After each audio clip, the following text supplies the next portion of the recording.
오늘로 예후 이야기가 끝납니다. 예후의 마지막 이야기는 이제 7번째 학살 이야기로 끝나죠. 그래서 그 대상이 누구냐? 바알을 섬기는 제사장들을 다 죽였다. 그것이 이제 오늘. 그래서 어떻게 죽였냐? 변소를 만들었다. 그래서 그 바알의 산당을 사람들을 죽이고 거기다 변소를 지었다. 이게 이제 이 예후의 이야기의 마지막 7번째 학살 이야기가 됐습니다.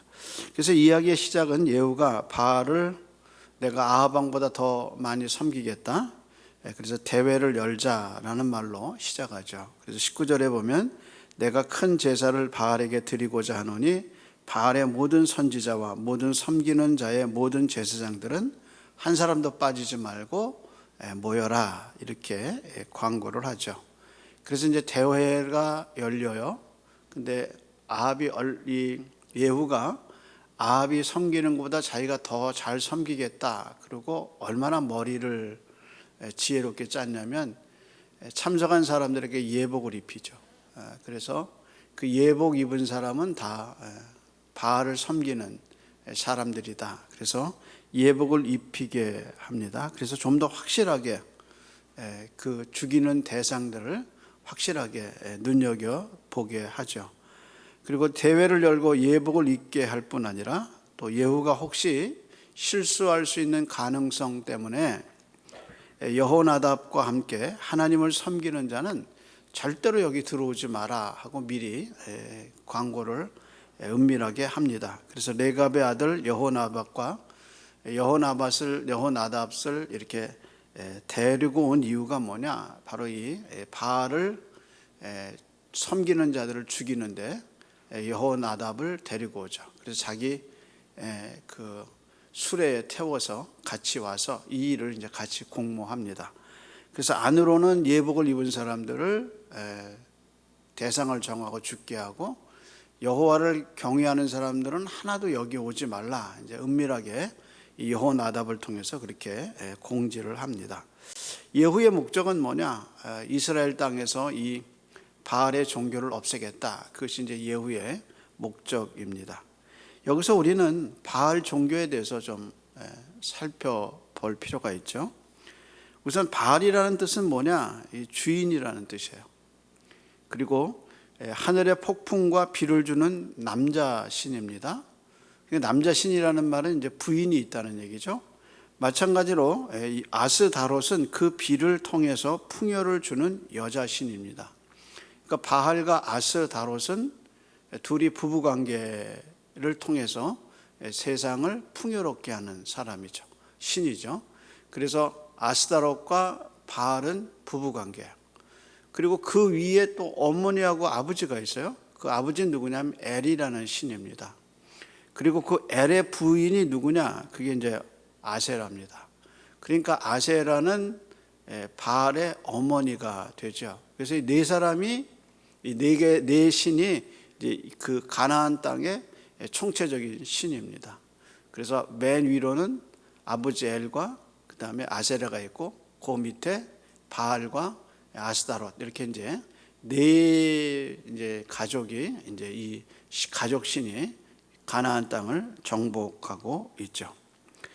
그래서 열왕기상 18장에 보면 엘리야가 바알 선지자 450명과 아세라 선지자 400명과 대결하는데, 이건 가나안 사람들이 좋아하는 네 신 중에서 제일 좋아하는 신이 뭐냐면 아들 신 바알하고 어머니 신 아세라를 좋아하는 거예요.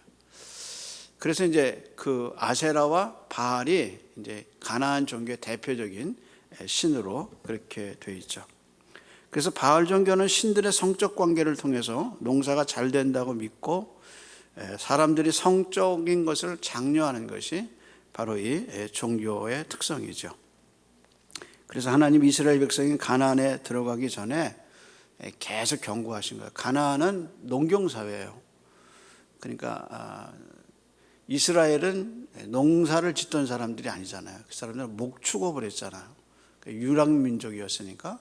그러니까 목축업하던 이제 이 사람들이 들어가서 가나안에 들어가면 가나안에 있는 그 종교에 혼합될까 봐 하나님이 그걸 계속 들어가 같이 하지 말라고 경고하신 거죠. 이런 맥락에서 이제 바알 종교를 없애겠다. 이것이 이제 예후의 계획입니다. 통일교가 그 문선명 씨가 죽고 이제 한학자 씨가 내가 이제 신이다 이렇게 얘기하잖아요. 여자 신이에요, 여자 신.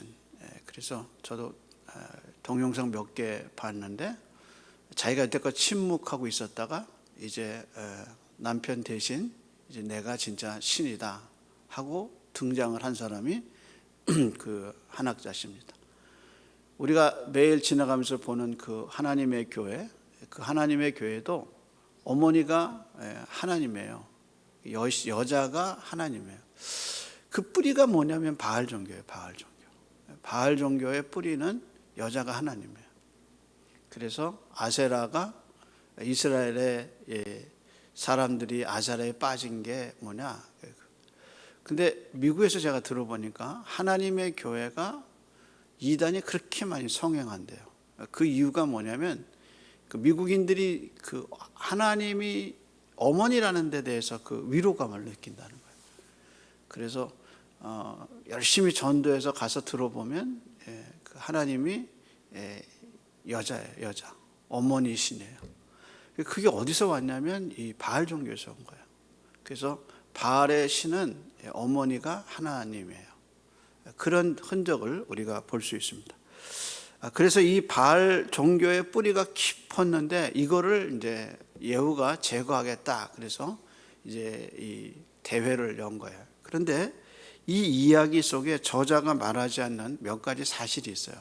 그 첫째는 사건이 일어난 장소가 분명하지 않아요. 저자는 이 장소가 어디인지 분명하게 말하지 않아요. 대회가 열린 장소는 물론이고 화장실이 되어버린 바알의 신당이 어디였는지도 얘기하지 않아요. 이렇게 모호한 것을 우리가 알 수 있어요. 근데 이제 여기서 우리가 하나 추측할 수 있는 게 있어요.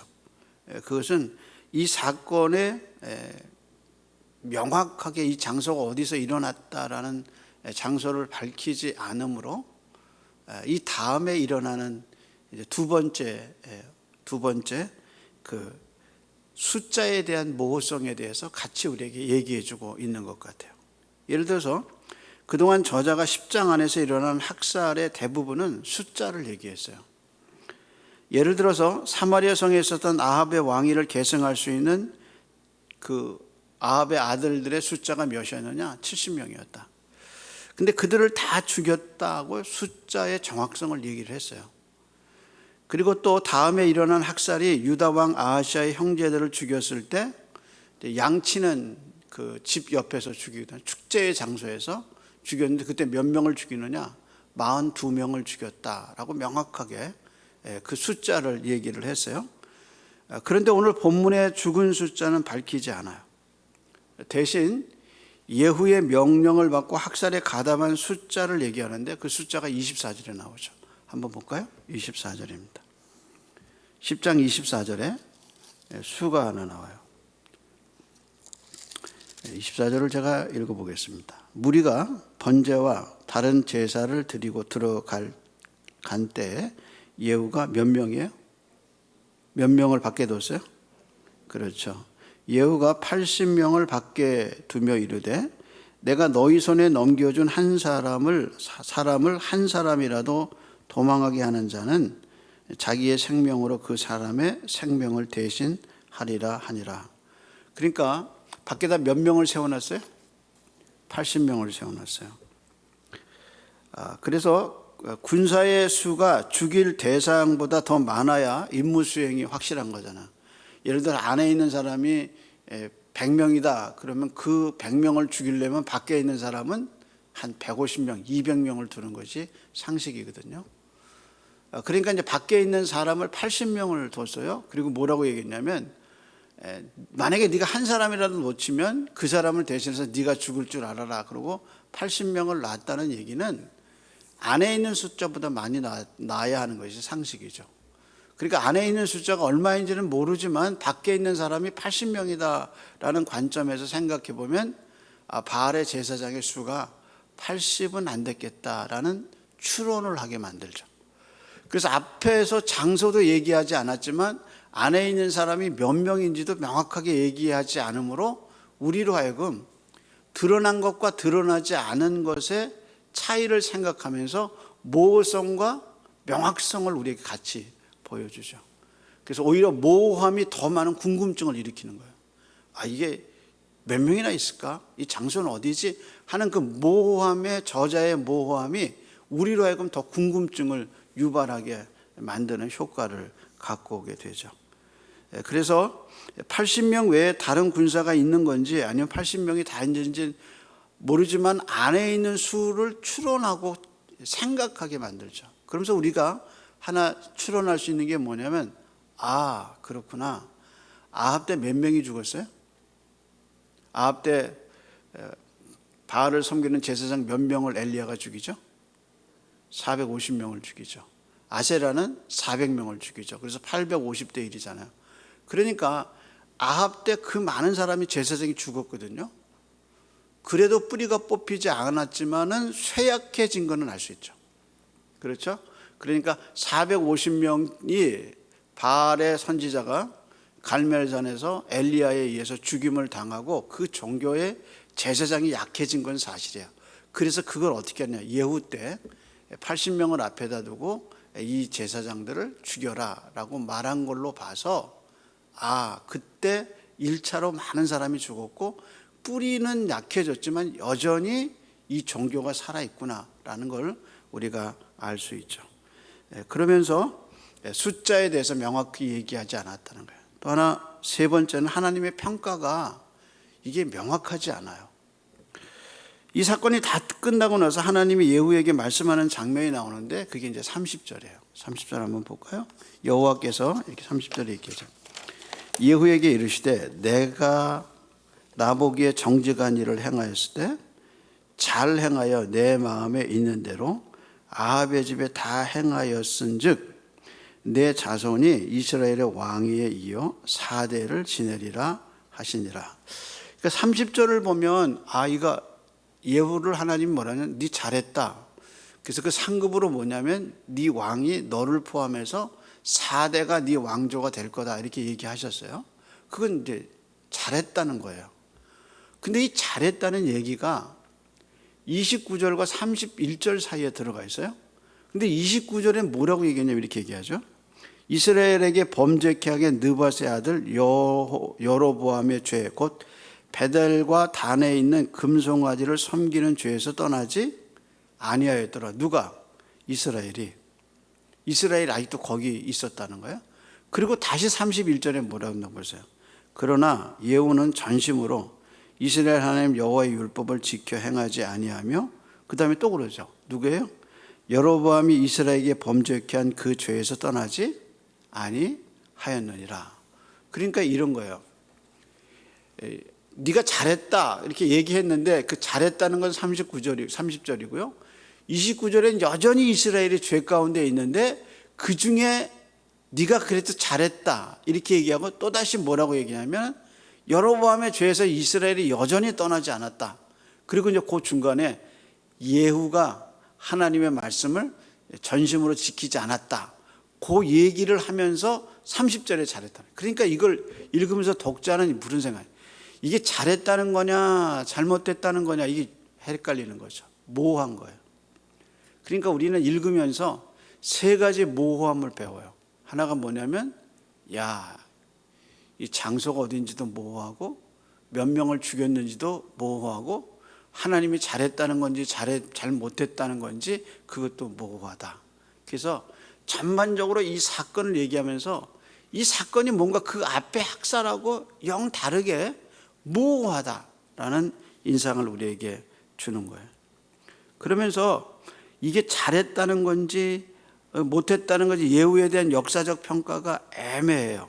근데 이 본문 속에서 이렇게 해석하기 어려운 애매함도 있지만 그러면서 우리에게 본질적인 질문을 하게 하는 거예요. 이런 애매함에도 불구하고 도대체 열왕기서 저자가 이렇게 애매한 애후의 이야기를 우리에게 하는 이유가 뭘까라는 본질적인 질문을 하게 되죠.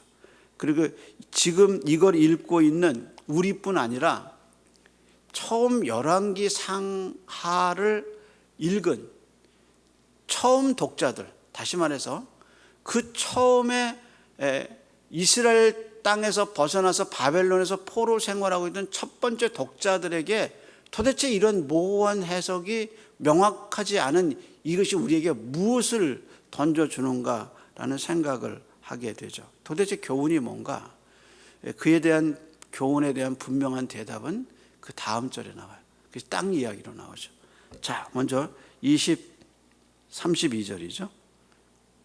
언제예요? 이때 이렇게 하죠. 그 다음에 뭐라냐? 여호와께서 이스라엘에게서 땅을 잘라내기 시작하시며 하사렐이 이스라엘의 모든 영토를 공격하되 이렇게 나와요. 그러니까 예후의 이야기를 쭉 한 다음에 예후가 잘했는지 못했는지 그 모호성을 얘기하면서 그 다음에 저자가 뭐라고 하면 갑자기 그때 하사렐이 이스라엘을 쳐들어왔다는 거예요. 그래서 뭐라냐면 이스라엘 땅을 하나씩 잘라내기 시작했다라고 얘기해요. 지금 이 편지를 받는 첫 번째 독자인 바벨론에서 포로 생활하는 사람들의 궁금증은 뭐냐면 왜 우리가 이런 일을 당했느냐 그거예요. 왜 우리가 그 하나님의 땅 예루살렘에서 포로로 끌려와서 바벨론에 이렇게 사느냐 하는 땅 이야기에 대한 궁금증을 갖고 있단 말이에요. 왜 우리 땅이 바벨론에 의해서 저렇게 되고 우리는 이렇게 남의 땅에 와서 사느냐는 땅 이야기가 이 사람들이 항상 머리에 궁금한 거예요. 그런데 예후 왕의 이야기를 쭉 하고 그 맨 마지막에 예후의 이야기를 다 한 다음에 땅 이야기를 다시 하고 있단 말이에요. 그러니까 하나님이 이스라엘 백성에게 대답을 하고 있는 거죠. 왜 이들이 땅을 뺏겼느냐 하는 땅 이야기를 해주고 있는 거죠. 제가 처음에 예수님을 만나게 됐을 때 제 병원에서 있을 때 제 옆에 환자가 죽었어요. 죽어서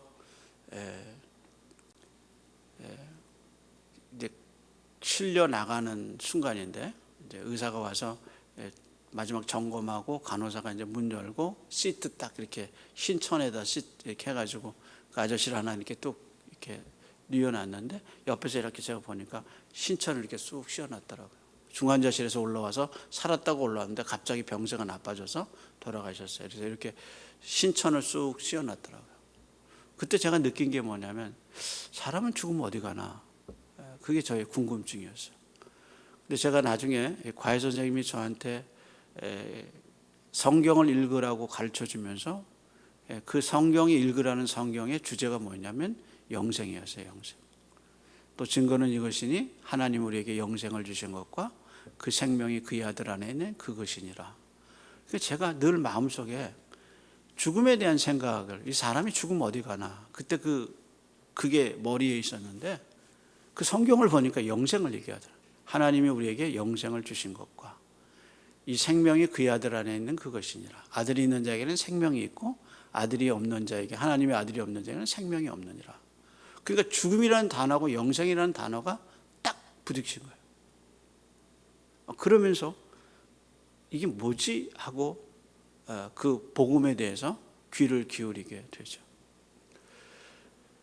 그게 하나님이 사람을 부르시는 방법이에요. 바벨론의 포로로 끌려간 첫 번째 독자인 이 사람들은 왜 우리가 우리 땅 하나님의 땅을 빼앗기고 왜 남의 땅에 와 있느냐 그거예요. 근데 예후의 이야기를 다 하고 저자는 맨 마지막에 하사렐의 이야기를 하면서 땅이 점점 잘라지고 있다. 그러니까 바벨론에 있는 사람들은 느끼는 거예요. 아, 우리가 왜 여기 와 있는가? 왜 우리 땅을 잃어버렸는가? 그리고 이 본문에 집중하게 되겠죠. 그것이 저자의 관점이랍니다. 저자는 그래서 사무엘 열왕기서의 저자는 우리에게 어떤 것은 명확하게 어떤 것은 모호하게 라는 이 명확성과 모호함을 같이 곁들이면서 우리에게 무엇에 초점을 둬야 할 건가를 우리에게 알려주죠. 그래서 왜 공부 잘하는 학생들은 강의를 들으면서 저거는 안 들어도 돼, 저건 들어야 돼 하고 들어야 할 것과 버려야 할 걸 금방금방 캐치해야 하잖아요. 노트 필기하는 거 보면은 중요한 것만 쩍짝쩍짝 적어놓잖아요. 그것처럼 저자가 우리에게 가르쳐주는 땅 이야기로 예후의 이 마지막 이야기를 해주고 있단 말이에요. 그러면서 바벨론에 있는 독자들에게 땅 이야기하고 딱 부딪히는 연결성을 갖게 하죠. 그럼 그 땅이 어떻게 됐느냐? 그 땅을 한번 봅시다. 그것이 이제 33절이죠. 요단강 어디예요? 요단강 동쪽에 무슨 땅이에요? 길르앗. 근데 이 길르앗 땅은 세 지파에게 줬어요. 첫 번째 지파가 누구예요? 갓 지파, 갓 사람. 두 번째가 누구예요? 루벤 사람. 세 번째가 누구예요? 므낫세 사람. 그리고 므낫세 사람의 땅, 그리고 이제 지명이 나오죠. 어디예요? 아르논 골짜기에 있는 야로엘로부터 어디까지요? 길르앗과 그다음 어디예요? 바산까지. 이제 여기를 잘 보셔야 돼요. 저를 보세요. 지금은 강이 갈라져 있는데 아무리한테 강이 제약이 조건이 안 돼요. 그런데 강은 과거에는 큰 문화의 단절을 갖고 와요. 그래서 이 요단강을 사이에 두고 요단강 동쪽과 서쪽으로 나뉘죠. 그래서 서쪽에는 요단강 동쪽에는 세 지파가 목축업을 하고 있어서 여호수아 때 그 세 지파가 거기서 살겠다고 그랬어요. 그 세 지파가 누구냐면 갓 지파하고 루벤 지파하고 그다음에 므낫세 지파예요. 근데 이 므낫세 지파 중에 므낫세는 둘로 나뉘었어요. 여기가 좋다, 여기가 싫다. 그래서 므낫세는 둘로 나뉘었어요. 나머지 지파는 온전하게 우린 여기 살겠다 이제 그런 거예요. 그래서 요단강 동쪽에 세 지파, 루벤과 큰아들이죠. 루벤과 갓과 그다음에 므낫세 절반이 거기서 살았어요. 그리고 요단강 동쪽에 9지파가 살았는데 그 9지파에 이제 므낫세 반지파 절반이 또 이 서쪽에서 땅을 차지했어요. 그때 서쪽에 차지할 때 어떤 땅을 갖게 됐냐면 므낫세 지파가 바산을 가져요. 바산. 그래서 맨 마지막에 무슨 땅이 나와요? 바산 나오죠. 그래서 그 다음에 뭐라 그랬어요? 그래서 맨 마지막 33절에 보면 길르앗과 뭐라고 그랬어요? 바산. 근데 앞에 길르앗이 또 한 번 나오죠. 33절에 뭐라고 하냐면 요단강 동쪽 길르앗 그 다음에 뭐예요? 온 땅. 그러니까 길르앗과 바산은 정말 다른 거란 말이에요. 그러니까 길르앗은 요단강 동쪽에 있는 땅이고 바산은 서쪽에 있는 땅이란 말이에요. 근데 이 땅을 누가 가졌냐면 므낫세가 가졌단 말이에요. 므낫세가. 그러니까 므낫세는 유일하게 동쪽에도 땅을 갖고 어째요? 서쪽에도 땅을 가진 유일한 지파예요.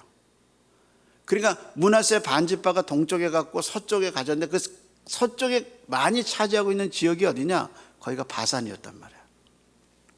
그런데 맨 이제 지도를 놓고 보면 맨 위에 이제 므낫세가 땅을 차지하고 그다음에 갓 지파가 차지하고 이제 맨 밑에 루벤 지파가 차지했어요.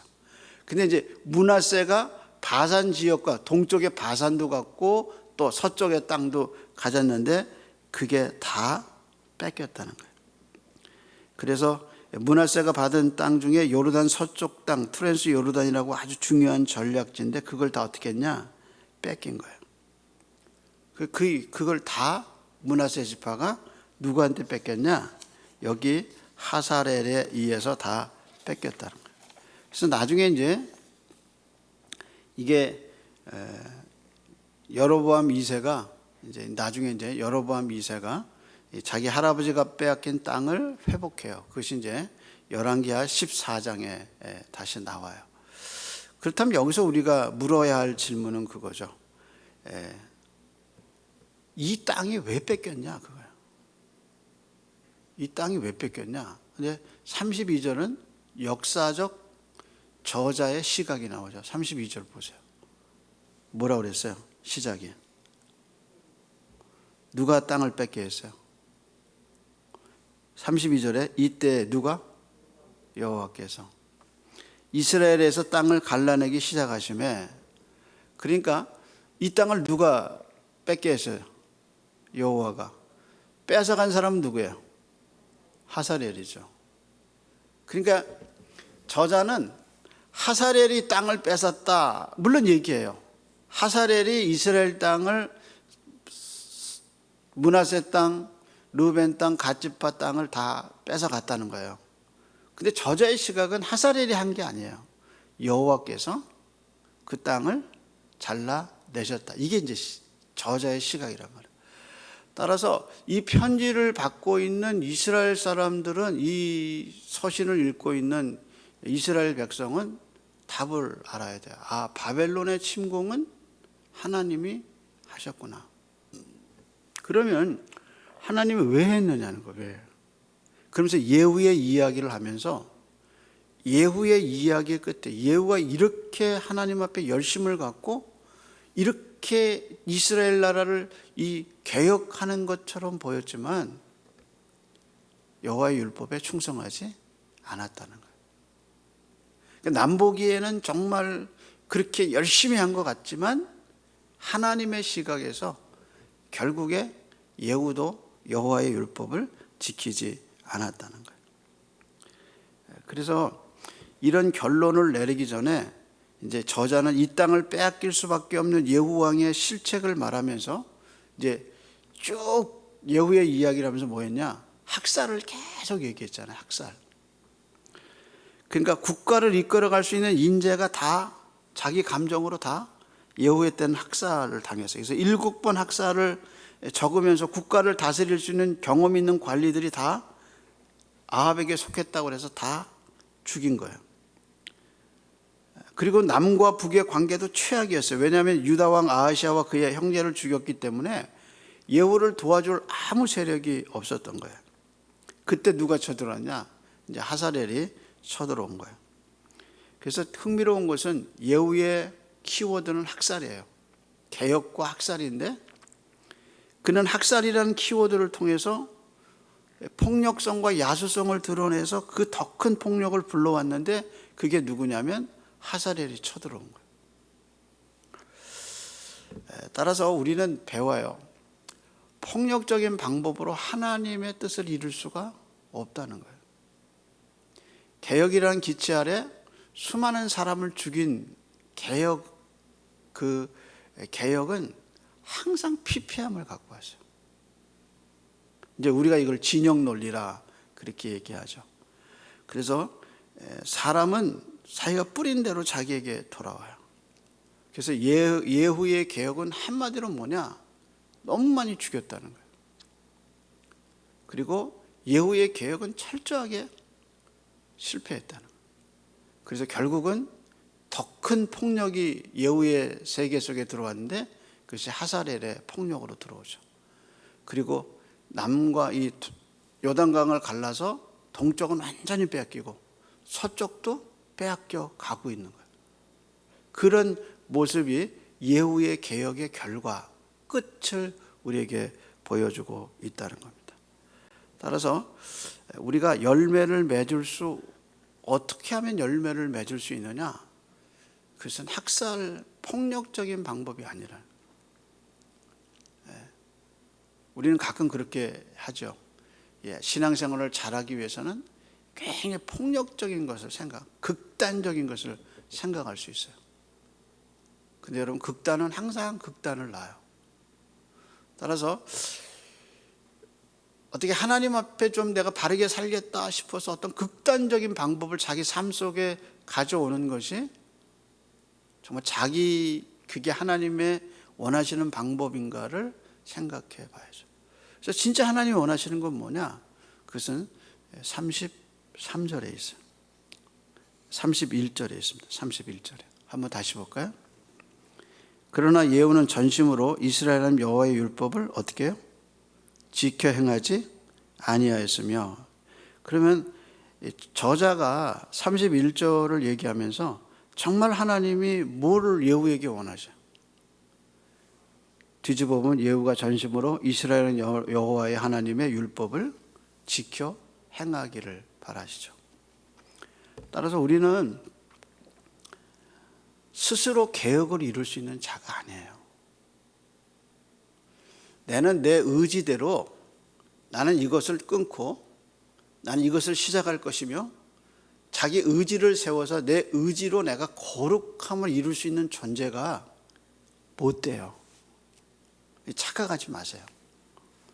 내가 결심해서 뭔가 이룰 수 있겠다는 것은 인간적인 영역에서는 할 수 있어요.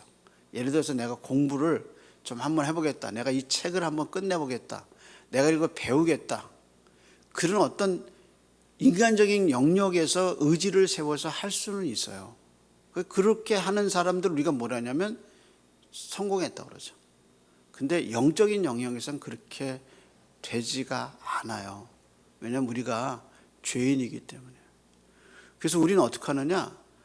끊임없는 생명력을 의지해야 돼요. 근데 우리에게 생명을 주는 게 뭐냐면 하나님의 말씀이란 말이에요.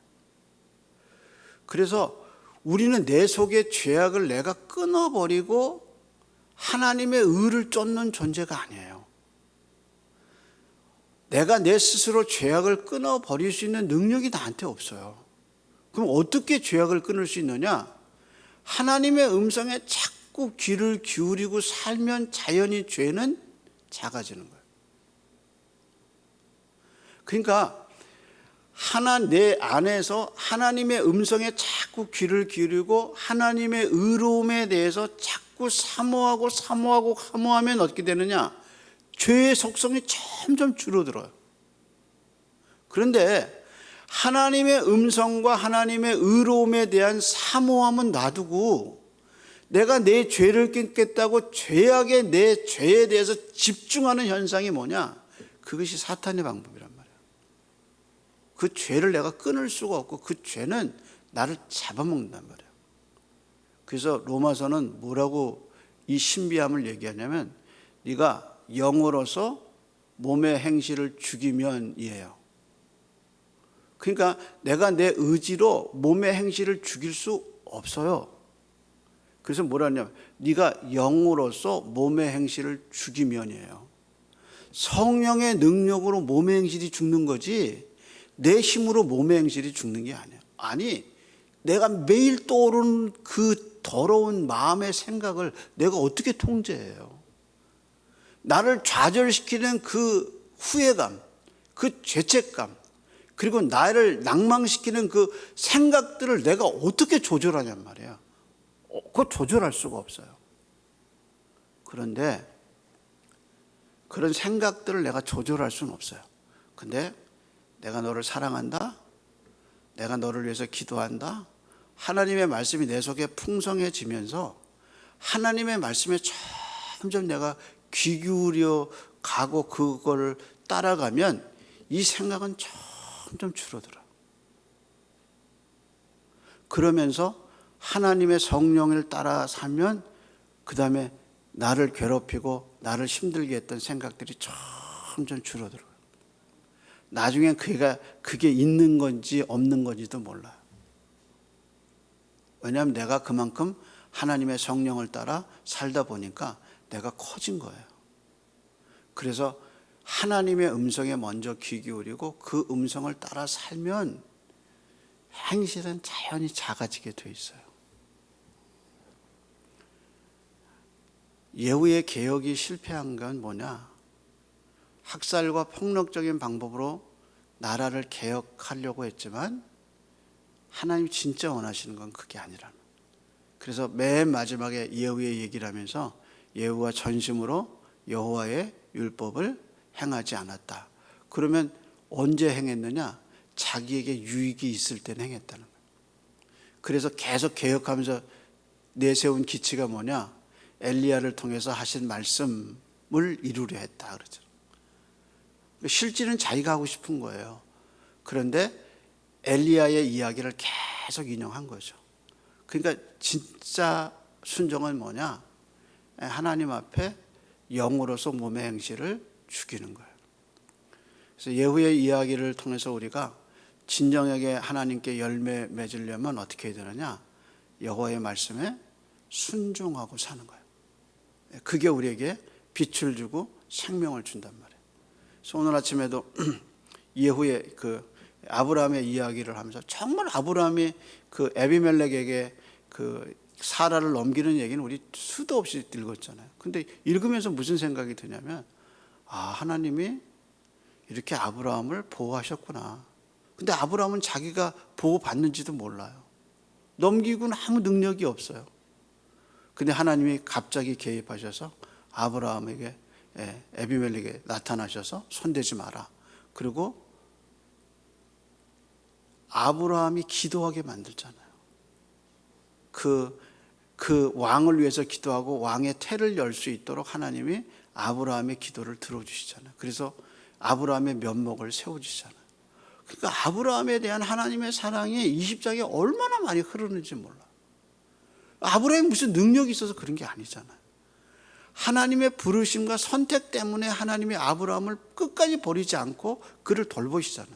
아브라함의 행위 때문에 그렇게 하나님이 하신 게 아니라, 하나님의 부르심과 하나님의 그 붙잡아 주심이 먼저지 아브라함의 행위가 아니라는 거예요. 마찬가지로 하나님이 우리를 부르셨을 때 하나님 우리를 책임지시단 말이에요. 생각이 거기에 이르니까 너무 기쁜 거예요.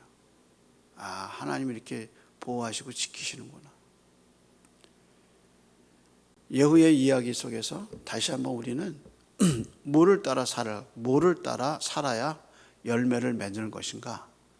그것은 여호와의 말씀을 따라 사는 거예요. 그래서 그 말씀을 끝까지 지키고 살아가면 거기서 열매가 맺어지는 거예요. 따라서 우리는 오늘 예후의 이야기를 들으면서 맨 마지막에 왜 땅을 빼앗겼는지, 그리고 이스라엘 백성의 원독자들이 정말 이 이야기를 통해서 뭘 받아들여야 하는지를 우리는 이 열왕기서 저자를 통해서 알 수 있습니다. 어떻게 생명을 유지할 수 있는가? 그것은 하나님의 말씀입니다. 기도하겠습니다.